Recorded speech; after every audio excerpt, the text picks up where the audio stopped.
Driehoeke. Wat weet jy van driehoeke af? Hulle 3 hoeke en 3 sye. Hulle 3 hoeke en 3 sye. OK. Goed. Dit is 'n basiese driehoek. Ja. 3 hoeke, 3 sye. En net soos met hoeke, wat ons stomphoeke en skerphoeke en regte hoeke. Hoe groot is 'n regte hoek? 'n regte hoek is 90 grade. 90 grade. So kom ons begin met 'n regte hoek, né? Ja. Ons begin met 'n regte hoek. 90 grade en ons maak van hom 'n driehoek. Ja.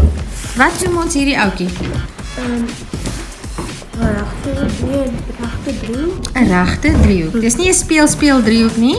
Nee. Dis 'n regte driehoek. Jy mag hierdie simbool in meetkunde gebruik wanneer jy praat van 'n driehoek. Jy hoef nie elke keer die woord driehoek te skryf nie. Ons mag afkortings gebruik. OK.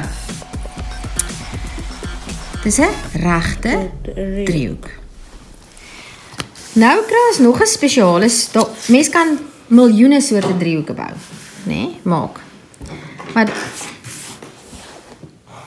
wat beteken daai streppies op daai sye in hierdie driehoek? Kom ons noem hom. Hulle is dieselfde. Nee? Hoe is hulle dieselfde? Op watter dieselfde lengte? Hulle is dieselfde lengte. En ons sê AB is gelyk aan AC. Nee. Ja. En as ek so 'n driehoek het, wat noem ek hom? So 'n driehoek hy het 'n naam. Ongelyke, nee. Onewe, nee.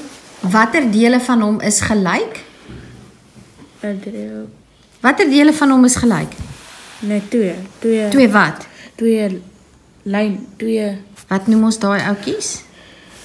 Lyne. Nee? Sye. Twee sye. Twee sye is gelyk. So wat 'n soort driehoek?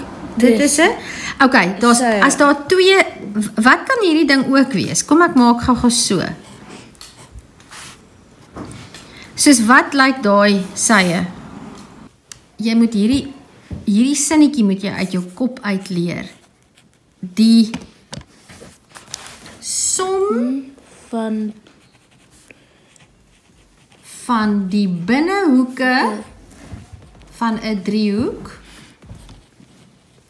dan is dit 180 grade. Van die binnehoeke van 'n driehoek is 180 grade. Presies soos wat hy hier staan. Die som van die binnehoeke van 'n driehoek is 180 grade. Jy moet hierdie sinnetjie moet jy uit jou kop uitleer.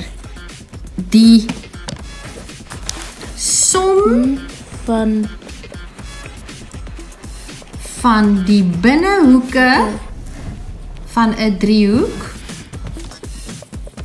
dan is dit 180 grade. Van die binnehoeke van 'n driehoek is 180 grade. Presies soos wat hy hier staan. Die som van die binnehoeke van 'n driehoek is 180 grade.